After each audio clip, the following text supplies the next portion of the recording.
Welcome to the Leader-Post Rider Rumblings podcast, episode 166. Taylor Shire and Darrell Davis are with you discussing another Saskatchewan Roughriders win as they beat the Toronto Argonauts on Friday night, 39-32. And Darrell, where do we start? This game had lots of ups and downs, lots of excitement, and it was destined for overtime until Mario Alford entered the equation in the final minute.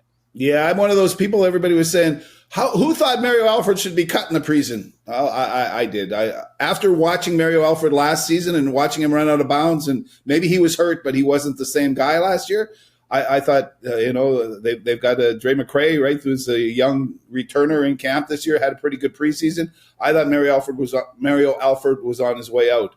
Obviously, and since the start of the season, Taylor, he's run differently. He's not going east-west the way he did last year. He's not aiming for out of bounds. He's going up. And he found a seam a couple times last night on returns, and that last 99-yard play with like 4 or 5 seconds left, whatever it was amazing. That's a game breaker, and that's what Mario Alford's been able to do. Really impressive. I'm not so sure that he should have been cut anymore.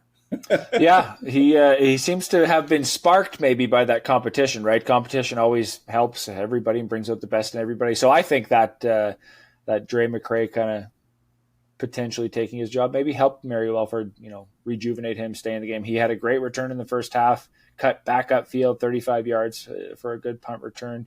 But yeah, that 99-yard kickoff return. Such a strange play for the Argos. I didn't think they were going to squib kick it and kick it short. I didn't think that was the best play. It would have given the Riders okay field position.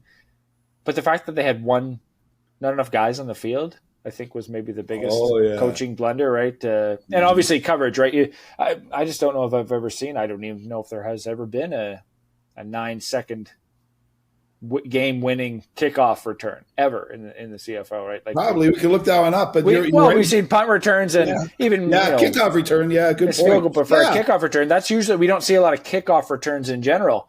Good point. Coming back to the house, so yeah, just the blown coverage and you could see it kind of develop right away, where he was going to have a big return, and then all of a sudden he made that cut. And it was like, oh, he's got daylight up the sideline. He's got, I believe it was Bertrand Hudon blocking for him up front. And yeah, the rest is history. It was another blocker up front. Yeah, they were really good on special teams. They gave up one bad return last night, but otherwise outstanding on special teams. So, and Toronto's mad. Oh, boy, did you hear Ryan Dinwiddie's comments? Yeah, interesting post-game comments. I was going to bring that up. Yep. He's not a happy guy. Somebody's going home. Heads are going to roll, Ryan Dinwiddie said. Yeah. The Argos are the reigning Grey Cup champions, and they're 0-3. That's the closest they've come to winning a game this year, but they blew it. And how can you have 11 men on the field? And bad strategy, too, you're right, Taylor, that would you have scripted? Well, you can't. You got to be careful because, you can't give them another real play, but you have to kick it at least away from Mario Alford. So not very good strategy at all. They've got some shaking up to do in the Argos organization, and to see them lose over and over and over again is really strange. And to see the Rough Riders win, how have they done it, right? It's like smoke and mirrors a little bit. Last night, 18 penalties, 179 yards.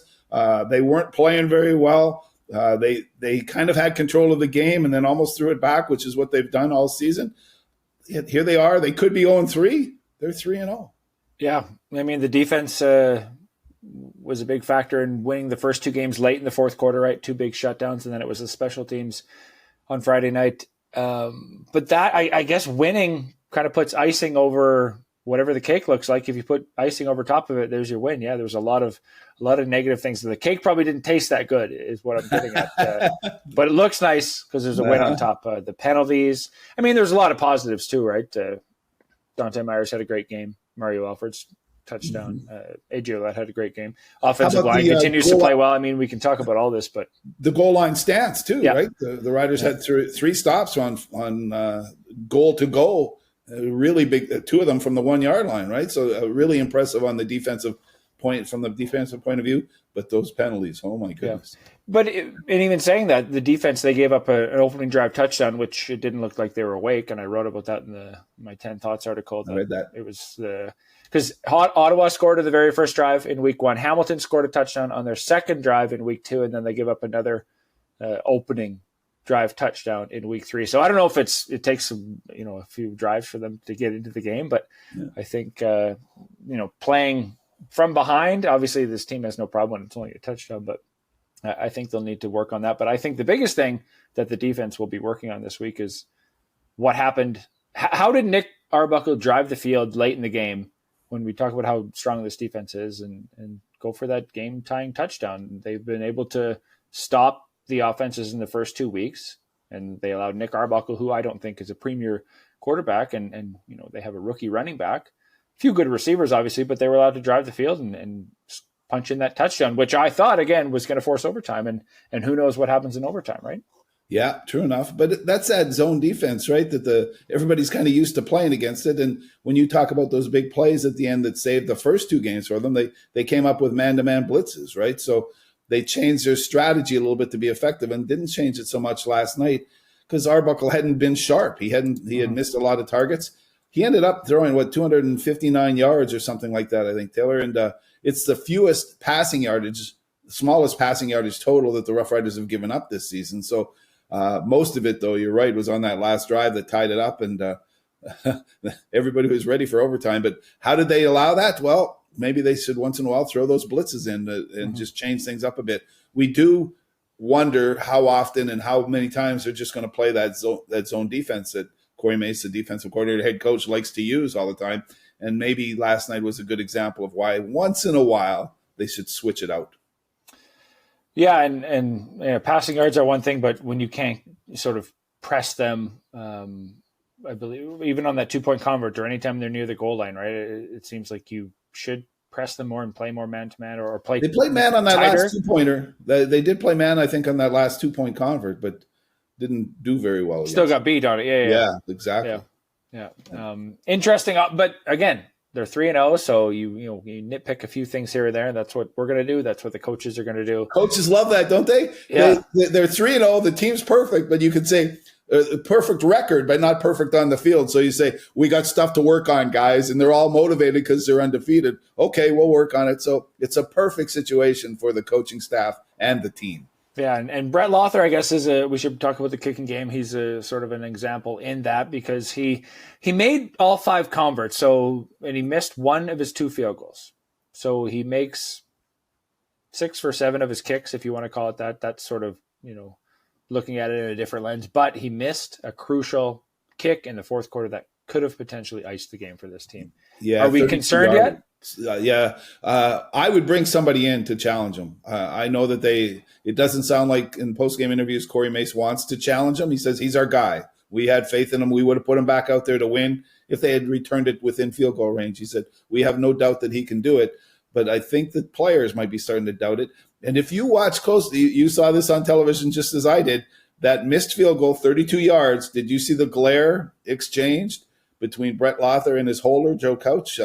Couch is his first-year holder and is a punter who I don't know how much he's done this before, but evidently that wasn't the hold that they wanted. And I know that last week Brett Lothar took all the blame for it, but I think there's some trouble between the holder and the kicker in terms of getting the ball right, getting it down quickly enough for Lothar to do it, and the timing seems off. So that might be something that they need to work on because Brett Lothar isn't on a hot streak right now. Usually he fights his way out of this, but they must be wondering about that a little bit. Yeah, I wouldn't give up on Brett Lothar yet. He's one of the most clutch kickers this team has ever seen, in my opinion. And like I said, he only missed 1. What I would do, I wouldn't bring in anybody. I would stick with him. He doesn't have to look over his shoulder. I would switch up the holder. Mm-hmm. Whether it's Joe Couch or not is the issue. That's irrelevant. I would just switch it up for the sake of switching it up. Bring in Tommy Stevens, get him some reps, or Jake Mayer. Mayer doesn't run a lot of packages during the game, obviously. He gets a few reps during practice, but have him go work with the holder. I imagine he's held before, or go work with long snapper. I imagine he's held before. Just to switch it up, bring in Jake Mayer as the holder. It sort of rejuvenates everybody, gives everybody a little bit of a spark, and maybe it's as simple as that, where it's all up here, right? It's the execution, but anytime you can just make a subtle change without rocking the whole ship, bring in a new kicker, you have potentially a holder on the roster, not doing much during the game as a backup quarterback. So bring Jake Mayer in to be the holder, and maybe that just that simple mindset shift will change everything. We noticed last week at practice that James Evans, the extra punter who's on the practice roster, was taking a lot of snaps and holds from Jorgen Hughes, the long snapper. So we're wondering, you're right, that might be what they do. They used to, remember when the Rough Riders were really good when they used Weston Dressler, Andy Fantuz, good receivers, put the ball down. It used to be the backup quarterback was almost always the holder because he had the better hands and he could throw a pass if they were faking a field goal or something. And we've been wondering why they get away from that. It's because the quarterbacks are always doing drills, right? So you get your special teams guys together. I think your point's valid that they should probably just bring over Jake Mayer or Tommy Stevens as quarterbacks. They've done it before. Of course they have. They've held somewhere and get him used to it. Get Brett Lothar used to that because that's, Joe Couch is punting okay. He had a couple of weaker ones last night, so maybe they're even going to change that. But a new holder, I think, would reinvigorate Brett Lothar because just the way they looked at each other, I don't know if they said anything, but you could tell there was something wrong there. So it needs to be changed, and maybe that might be easier to do than bring in another kicker to challenge Brett Lothar. Yeah, I think it's as simple as, well, you're having a bad golf game and you're on the tee box. Oh, let's switch the balls. Yeah. Let's just grab a new ball, a little fresh start, right? And all of a sudden your mind shifts to, oh, it was the old ball and can't hit my 5-iron. I'm going to hit my 6-iron, right? Or whatever it is. So you don't need to bring in competition, in my opinion. You don't need to change everything up. It's just again, he has proven time and time again to be one of the most clutch kickers. And until this trend becomes a trend, until these misses become a trend, I don't think there's cause for concern. One missed kick, a bad night 2 weeks ago, a missed kick. I don't think we're there quite yet. Well, okay. Yeah, I think you have to. You're right. He's worthy. He's a veteran. He's been around long enough that you think he's going to work his way out of it. So I can go along with that and just say, listen, give him another shot and let us show it. He hasn't cost him any losses. That's the good thing about it, the positive thing that all the players can take out of it. And they're a very supportive football team. You can tell that they all believe in him, that they pat him on the back and tell him, don't worry, we got you. We got your back. So I think that helps an awful lot, and they'll probably iron the kinks out. I wonder how he was feeling because, Mario Alford potentially would have returned it, say near midfield. They have one good play. I wonder what Brett was thinking as Alford was about to return that kick. Did he want a chance at redemption? I imagine he did. As a competitor, you sort of want that, or was he better want it, Taylor? Yeah, he better want it, or was he like, this is going to be too much. I don't want to kick for the game type of situation. So, knowing Brett a little bit, I would imagine he would want that chance for redemption. Ultimately, didn't have it. Had to kick a convert, which he made. Didn't really matter at the single point, but that was an interesting situation. How that was going to all play out, I imagine he was.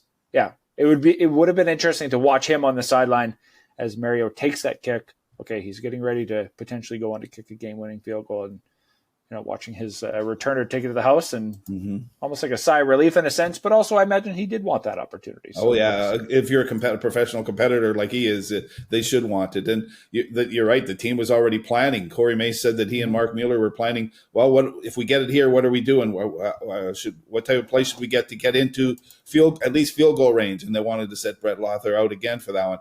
That's one of the things, and I wrote about this last week too, right? The coaches are now, they're better at their jobs. Mark Mueller and Corey Mace were looking those 2 or 3 plays ahead already.